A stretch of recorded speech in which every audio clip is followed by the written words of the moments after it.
এই অংশটুকু ভালো করে বোঝার চেষ্টা করেন। বিশ্বটা দুই ভাগে ভাগ হয়ে যায়। একটা অংশে চলে যায় ইহুদিরা, খ্রিস্টানরা এবং মুশরিকরা। ইহুদিরা, খ্রিস্টানরা এবং মুশরিকরা। আরেকটা অংশে চলে আসে মুসলিমরা। এই দুইটা ভাগে বিশ্বটা ভাগ হয়ে যায়। এবার ইহুদি, খ্রিস্টান, মুশরিকদের মধ্যে আবার দুইটা গ্রুপ হয়ে যায়।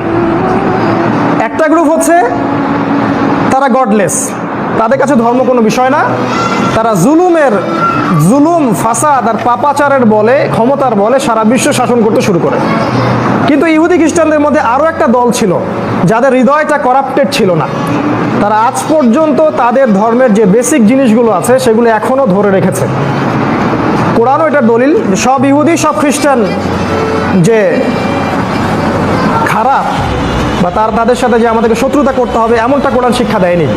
কারণ কোরআন সূরা মাইদায় বলেছে এক শ্রেণীর খ্রিস্টান থাকবে, নাসারা থাকবে, যারা তোমাদের খুবই বন্ধুত্বপূর্ণ আচরণ করবে, তোমাদের সাথে হৃদ্যতায় তোমাদের খুব কাছে হবে। এক শ্রেণীর ইহুদি ছিল রাসূল সাল্লাল্লাহু আলাইহি ওয়াসাল্লামের যুগেও, যারা ইসলাম কবুল করেছিল, এমনকি যুদ্ধ করেছে উহুদের মাঠে। তাই যুগে যুগে এরকম শ্রেণীর ইহুদি খ্রিস্টান কিছু থাকবে, কিছু আছে, অল্প কিছু হলো। আল্লাহ পাক বলেছেন তাদের সংখ্যা অল্প কিন্তু আছে। এর উল্টা দিকে বিশাল জনশক্তির একটা ইহুদি খ্রিস্টান মিত্র আছে, এদেরকে আমরা বলি জায়নিজম বা জায়নিস্ট অ্যালায়েন্স। এরা মূলত সারা বিশ্বের শত্রু, শুধু ইসলামের শত্রু না, এরা সারা বিশ্বের ধার্মিকদের শত্রু। আপনি যদি ধর্ম পালন করেন, আপনি হোক হিন্দু হন বা খ্রিস্টান হন বা বৌদ্ধ হন বা মুসলিম হন, ওরা ধর্মের শত্রু। কারণ ওরা চায় যে পুরো মানব জাতি অন্য একটা শক্তির ইবাদত করুক, সেই শক্তির নাম হচ্ছে মাসিহুদ দাজ্জাল। কারণ তারা দাজ্জালের জন্য অপেক্ষা করছে। তারা বলছে যে এই হচ্ছে আমাদের মাসিহ, যে সামনে আসতে যাচ্ছে। এবং তাদের পুরো যে এজেন্ডা, প্রোপাগান্ডা, এটা পুরো স্পষ্ট করে দিয়েছে তারা জগতের সামনে। তারা গডলেস, তারা রিলিজিয়নের শত্রু, সত্যের শত্রু, এবং এরা জুলুম, পাপাচার, ফাসাদ এবং ক্ষমতার দাপটে সারা বিশ্ব শোষণ করে বেড়াচ্ছে। এটা হচ্ছে বড় মেজর শ্রেণী ইহুদি খ্রিস্টান অ্যালায়েন্স, যাদেরকে আমরা বলি জায়নিস্ট মুভমেন্ট। এদের লিডার হচ্ছে ইসরায়েল, এদের মূল লিডার হচ্ছে ইসরায়েল, যার বিরুদ্ধে মুসলিমদের কোনো এখন ইনিশিয়েটিভ নাই, বরং তার সাথে হাত মিলাচ্ছে সবাই। এই গাদ্দারদেরকে আমরাও ক্ষমা করবো না, আল্লাহ পাক যেন এদেরকে মাফ না করেন। আল্লাহ পাক কবুল করুন দোয়া। যারা ইসরায়েলের সাথে হাত মিলিয়েছে, এই গাদ্দার, এরা হচ্ছে উম্মার সবচেয়ে বড় গাদ্দার। হোক সেটা আহলে সৌদ, হোক সেটা আরব আমিরাত বা দুবাই বা যে কেউ। আল্লাহ রাব্বুল আলামিন বলেছেন, আমি মনে করি দিই আয়াতগুলো একটু। আল্লাহ পাক সূরা বাকারার মধ্যে বলেছেন যে ওয়ালান তারদা আনকাল ইয়াহুদ ওয়ান নাসারা হাত্তা তাত্তাবিআ মিল্লাতাহুম। হে নবী, ইহুদি এবং খ্রিস্টানদের এই অ্যালায়েন্সটা, যারা ইসলামের দুশমন, তারা কোশ্চিন কালেও আপনার প্রতি সন্তুষ্ট হবে না যতক্ষণ না আপনি ওদের মিল্লাত গ্রহণ করছেন। ওয়ামান আসদাকু মিনাল্লাহি হাদিসা। আল্লাহর চেয়ে আর সত্য কথা কে বলতে পারেন বলেন? কিছু মানুষ ইন্টারফেথের কথা বলে এখন এদের সাথে। আল্লাহ সত্য না, এরা সত্য। আল্লাহ পাক বলছেন এরা ততক্ষণ পর্যন্ত তোমার প্রতি সন্তুষ্ট হবে না হে নবী, যতক্ষণ তুমি এদের সাথে যুক্ত না হচ্ছ বা এদের মিল্লাত গ্রহণ না করছো। আল্লাহ পাক আরো বলছেন সূরা মাইদা, আয়াতগুলো মনে করিয়ে দেই।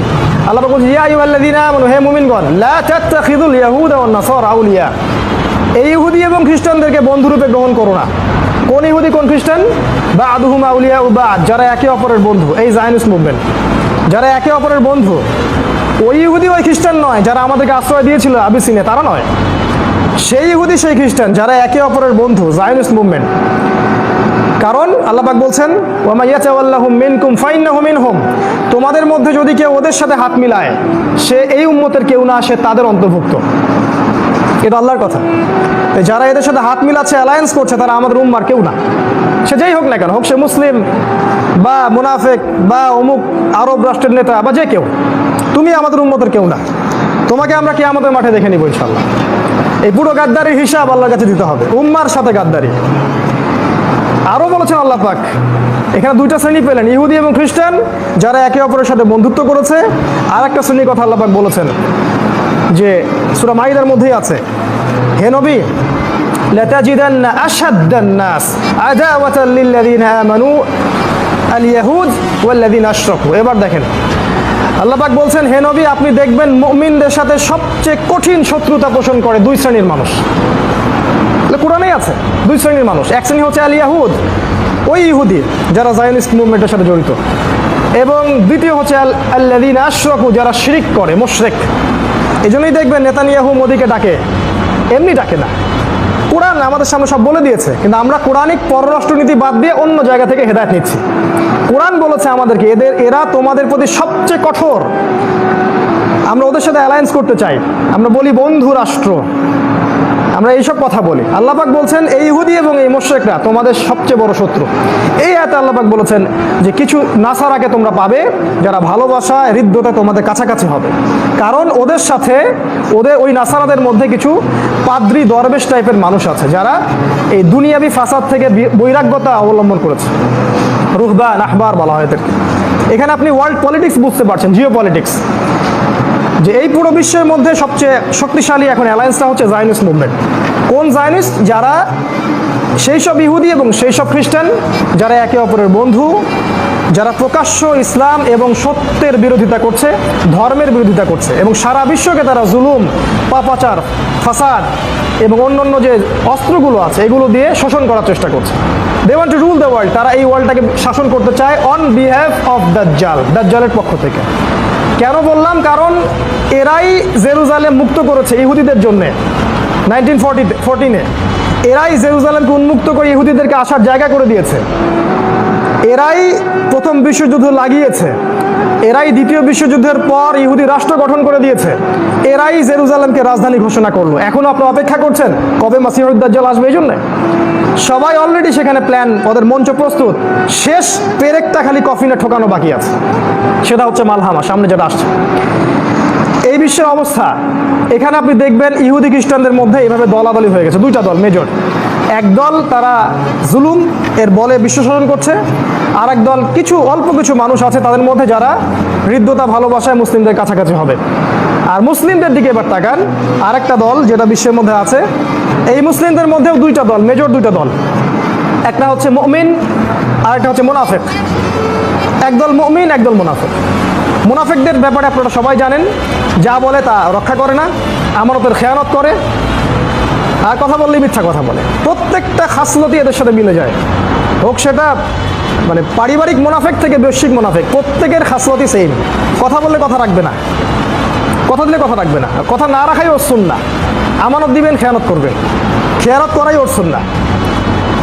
ওয়াদার খেলাপ করবে এবং একে অপরের সাথে গালিগালাজ করবে। আরও আছে ওদের আলামত, ফজরের নামাজ পড়বে না, এশার নামাজ পড়বে না, বা অলসতা করবে, জামাতে আসবে না। কোরআন হাদিসের সরাসরি বিরোধিতা না করলেও ভিতরে ভিতরে ওদের সাথে অ্যালায়েন্স গঠন করবে, ইসলামের বিরুদ্ধে কাজ করবে, ইসলামটাকে হাস্যকর রূপে সমাজের সামনে তুলে ধরবে। অনেক আলামত আছে। মুনাফিক চিনতে হলে একটা সূরা পড়বেন, আমি বলে দিচ্ছি, মুনাফিক চিনতে হলে একটা সূরা যথেষ্ট, সেটা হলো সূরাতুত তাওবা। সূরা তাওবা বলে দিবে আমার ভিতরে ঈমান আছে না নিফাক আছে। আর আরেকটা শ্রেণী হলো মুমিন শ্রেণী। এই মুমিন শ্রেণীর মধ্যে আরো সমস্যা বেশি। এদের মাঝে আবার শতদা বিভক্ত, হাজার হাজার লক্ষ লক্ষ দল আছে। একটা দুইটা না, লক্ষ লক্ষ দল আছে। মাযহাবী দলাদলি হোক, আর আপনার তরিকার দলাদলি হোক, আর অ্যাসোসিয়েশন ওয়াইজ দলাদলি হোক, যেটাই হোক, শতদা বিভক্ত। এখন সমাধান ওই যে নবী সাল্লাল্লাহু আলাইহি ওয়াসাল্লাম বলেছেন, মা আনা আলাইহি ওয়া আসহাবি, আমি যার উপরে আছি আমার সাহাবীরা যার উপরে আছেন। দুর্ভাগ্যজনক, এই 1700 সাল থেকে 2020 পর্যন্ত এই হাদিসের বেসিসেই আবার অনেকগুলো দল হয়ে গেছে। সবাই বলছে আমি সাহাবীদের উপরে আছি, আমি সাহাবীদের উপরে আছি, কিন্তু কারোর মধ্যে কোনো হৃদ্যতা, কোনো অ্যালায়েন্স নাই, সবাই শতদা বিভক্ত। এই হলো মুমিনদের অবস্থা। এর ফলে কি হয়েছে? এর ফলে আমাদের অর্থনীতি দুর্বল হয়ে গেছে, আমাদের পররাষ্ট্রনীতি দুর্বল হয়ে গেছে, ধর্মীয় সম্প্রীতি নষ্ট হয়েছে। আমরা একে অপরের সাথে হিংসা, গীবত, তহমত, কাদা ছড়াছড়িতে ব্যস্ত আছি। আর ওই জেরুজালেম প্রস্তুত হয়ে গেছে দাজ্জালের জন্য। এই 300 বছরে এগুলোই হয়েছে বেশি বেশি। তবে একটা হাদিস আপনাদেরকে বলতে চাই, এটা আমার মনে হয় যুবক ভাইদের হৃদয়ে নাড়া দিবে। রাসূল সাল্লাল্লাহু আলাইহি ওয়াসাল্লাম বলেছেন, এই রকম ফিতনার পরিবেশেও একটা দল থাকবে, একটা উম্মাহ থাকবে, একটা তাইফা থাকবে, মানে এক শ্রেণীর মানুষ থাকবে সারা বিশ্বে, যারা যাহিরিনা আলাল হক, হকের উপরে স্পষ্ট হবে, প্রকাশ্য হবে, গোপনে গোপনে না। আমি কে বক্তব্য দিচ্ছি চেনা যায় না এমন বক্তব্য না, স্পষ্টভাবে জাহের হবে সবার সামনে। হক মানে জাহের। নবী সাল্লাল্লাহু আলাইহি ওয়াসাল্লাম কি বক্তব্য দিয়ে সামনে পর্দা দিতেন নাকি? ওই হ্যামিলনের বাঁশিওয়ালার পিছনে ছোট তোমরা অনলাইনে, যাহিরিনা আলাল হক, হকের উপর স্পষ্ট হবে, প্রকাশ্য দীপ্তমান। কোন শক্তি, নবী বলছেন পৃথিবীর কোন শক্তি তাদের কোনো ক্ষতি করতে পারবে না। হাত্তা ইয়াফতাহু বাইতুল মাকদাস, এমনকি তারা বাইতুল মাকদাস বিজয় করবে। এটা আপনাদেরকে দিলাম, চিন্তা করবেন, খুঁজে বের করবেন তারা কারা। একটা দলের কথা নবীজি বলেছেন, যারা এই উম্মার মধ্যে থাকবে শেষ পর্যন্ত তারা যুদ্ধ করবে, যুদ্ধের কথা আছে, এটা নবী বলেছেন। যদি জঙ্গি সন্ত্রাসী বলতে হয় তাহলে মুহাম্মদ সাল্লাল্লাহু আলাইহি ওয়াসাল্লামকে বলবেন। তিনি বলেছেন যে এই দলটা হকের উপর প্রতিষ্ঠিত থেকে ন্যায়ের পথে যুদ্ধ করবে, এমনকি শেষ পর্যন্ত তারা বাইতুল মাকদাস, ওই জেরুজালেম আবারও পুনরুদ্ধার করবে। এটা হবে ইনশাআল্লাহু আযজা ওয়া জাল, যেটা এখন হচ্ছে সারা ওয়ার্ল্ডে। এই অবস্থায় আমরা শেষ করছি অল্প সময়ের মধ্যে। এই অবস্থায় যদি আপনি বিশ্বকে দেখেন, আমি শুধু 4টা পয়েন্ট আপনাকে শেয়ার করছি। এই 4টা পয়েন্ট থেকে আপনি বিশ্বকে দেখলে বুঝতে পারবেন যে সমাধানটা কোথায় আছে। 1 নম্বর পয়েন্ট হচ্ছে ধর্মীয় দৃষ্টিকোণ। আপনি ধর্মীয় দৃষ্টিকোণ থেকে পুরো বিশ্বটাকে দেখেন, এটা 1 নম্বর। 2 নম্বর হচ্ছে অর্থনৈতিক দৃষ্টিকোণ, ইকোনমিক দৃষ্টিকোণ থেকে বিশ্বটাকে দেখেন কি অবস্থা। 3 নম্বর আপনার সামাজিক দৃষ্টিকোণ থেকে দেখেন। 4 নম্বর পলিটিক্যাল দৃষ্টিভঙ্গি থেকে দেখেন। এই 4টা সেক্টর বলে দিলাম, এর বাইরে একটা আছে, সেটা আমি আজকে খুব পাবলিকলি বলছি না। এই 4টা সেক্টর থেকে আপনি বিশ্বটাকে দেখলে বুঝতে পারবেন আসলেই বিশ্বের কি অবস্থা। আমি কিছু ক্যালকুলেশন আপনাকে করে দিলাম খুতবার মধ্যে। ওই জেরুজালেম যারা দখল করেছে, ওই অবৈধ আল্লাহ পাকের লানত অভিশাপ প্রাপ্ত এই জিউসরা, এরা ব্রিটেনের সাথে অ্যালায়েন্স করেছিল, তারপরে আমেরিকার সাথে করলো।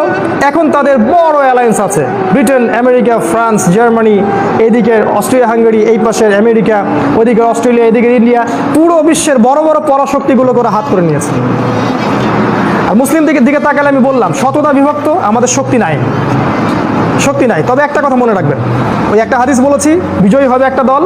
আরেকটা আয়াত মনে রাখবেন, আল্লাহ পাক বলেছেন কাম মিন ফিআতিন কালিলা গালাবাত ফিআতান কাসীরাতান বিইذনিল্লাহ। আল্লাহ পাক বলেছেন কতই না ক্ষুদ্র দল ছিল এই পৃথিবীতে, কতই না ক্ষুদ্র দল ছিল যারা বড় বড় দলের উপর বিজয়ী হয়েছিল বিইذনিল্লাহ, আল্লাহ পাকের ইজনে, আল্লাহ পাকের সাহায্যে। এটাই সেই দল যারা বিজয়ী হবে ইনশাআল্লাহ। তবে এখন বিশ্বকে আপনি 4টা দৃষ্টিভঙ্গি থেকে দেখেন। এই আপনি ধর্মীয় দৃষ্টিভঙ্গি থেকে তাকান, দেখবেন আমি যেটা বললাম, ধার্মিকদের মধ্যে এখন পরিপূর্ণ ধর্ম পাবেন না, ধর্মের অংশ পাবেন। হয়তো কেউ নামাজি পাক্কা, অর্থনৈতিক জীবনে পাক্কা সুদখোর, কেউ হজমরা করে হাজি সাহেব, আল্লাহ বিরোধী আইন বাস্তবায়ন করছে। কাউকে দেখবেন যে মাশাআল্লাহ তসবির দানা নিয়ে ওই কোনায় বসে আছে, বোনকে সম্পত্তি দেয় না, সামাজিক মূল্যবোধ ভালো না, চরিত্র ভালো না। এমনকি দুঃখজনক, মানে দুর্ভাগ্যজনক যে আল্লাহ পাক যে কি আযাব দিচ্ছেন আমাদেরকে আল্লাহ ভালো জানেন। এখানেও হয়তো বা ইহুদি খ্রিস্টানের কোনো চক্রান্ত থাকতে পারে, তবে আমার মনে হয় না যে এখানে আমাদেরও দোষ কম আছে। আমরা মাদ্রাসাগুলোর দিকে তাকাচ্ছি, এখন কিছু কিছু মাদ্রাসায় দেখছি এমন কিছু ঘটনা ঘটছে যেটা ভাষায় প্রকাশ করার মতো না। ধার্মিকদের যে নৈতিক অবক্ষয়, এটা যে কোন জায়গায় চলে গেছে, মানে ধর্মটাকে আমরা আসলে সেভাবে পালন করতে পারছি না। ধর্মের স্টেজ হচ্ছে প্রথমে সে মুসলিম হবে, আত্মসমর্পণ করলো, তারপরে হবে মুমিন, পরিপূর্ণ খাঁটি বিশ্বাসী, কথায় কাজে আমলে বাস্তবায়ন করবে। 3 নাম্বার, এরপর উঁচু লেভেল মুত্তাকি, এরপর সে তাকওয়া অবলম্বন করবে, আর উঁচু লেভেল।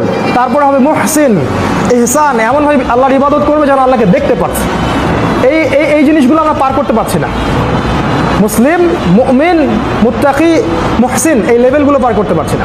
ধার্মিক জীবনে দেখেন আমাদের মধ্যে ধর্মীয় ত্রুটি হচ্ছে। যারা ধর্ম পালন করছি সিরিয়াসলি করছি না, গা ছাড়াভাবে করছি, মনে করছি এতটুকু করলেই হয়ে যাবে। কেন জানি একটা অলসতা কাজ করে ভিতরে, আর স্বপ্নগুলো আমাদের খুব ছোট হয়ে গেছে। আমরা অল্পতে সন্তুষ্ট হয়ে যাচ্ছি, এতটুকু হলেই চলবে, আমাদের উঁচু কোনো ভিশন নাই। এটা গেল আম জনতার কথা। আলেমন আমাদের দিকে তাকান, শততা বিভক্ত। এখন কথাবার্তা, ল্যাঙ্গুয়েজ শুনলে মনে হয় না আদৌ সে আলেম কিনা, বিহেভিয়ার দেখলে মনে হয় না আদৌ সে আলেম কিনা। আপনি যদি দেখেন অসংখ্য ইমাম আছে, ওর ছেলে নামাজ পড়ে না, ওর বউ পর্দা করে না। অসংখ্য বক্তা আছে যে আপনি দেখবেন মাদকদ্রব্য খাচ্ছে। ইভেন অনেকে দেখবেন যে পরকীয়ায় লিপ্ত হয়ে গেছে, জিনা করতেছে। দুঃখজনক কথাগুলো বলছি, দুঃখজনক। মুসলিমদের মধ্যে এই সমস্যাগুলো হচ্ছে কারণ ধর্মের পরিপূর্ণতা নাই। আমরা ধর্মটাকে ঠাট্টা তামাশার পাত্র বানাচ্ছি, সিরিয়াসলি নিচ্ছি না যে এই দিনটা আল্লাহ পাঠিয়েছেন আমাদের ইবাদত করার জন্য না, বিজয়ী হওয়ার জন্য। হুয়াল্লাযী আরসালা রাসূলাহু বিল হুদা ওয়া দীনিল হক লিইয়ুযহিরাহু আলা দীনি কুল্লিহি। এই দিনটা আল্লাহ পাঠিয়েছেন যাতে করে হকের উপর আমরা বিজয়ী হতে পারি। আর আমরা তো বিজয়ের জন্য নামছি না মাঠে। বিজয়ী হব কেমন করে? এটা ধার্মিকদের অবস্থা। আলেমদের অবস্থা দেখবে শততা বিভক্ত, সবাই একে অপরের সাথে কাদা ছোটাছুটিতে ব্যস্ত আছি। এই সময় পর্যন্ত এসেও আমরা এক জায়গায় আসতে পারছি না। এক জায়গায় আসার মানে এই নয় যে একটা দলের মধ্যে সবাইকে আসতে হবে, এমন নয়। সবার মাঝে একটা মিউচুয়াল আন্ডারস্ট্যান্ডিং থাকলে এটা পসিবল ছিল, যেটা হচ্ছে না, দুর্ভাগ্যজনক।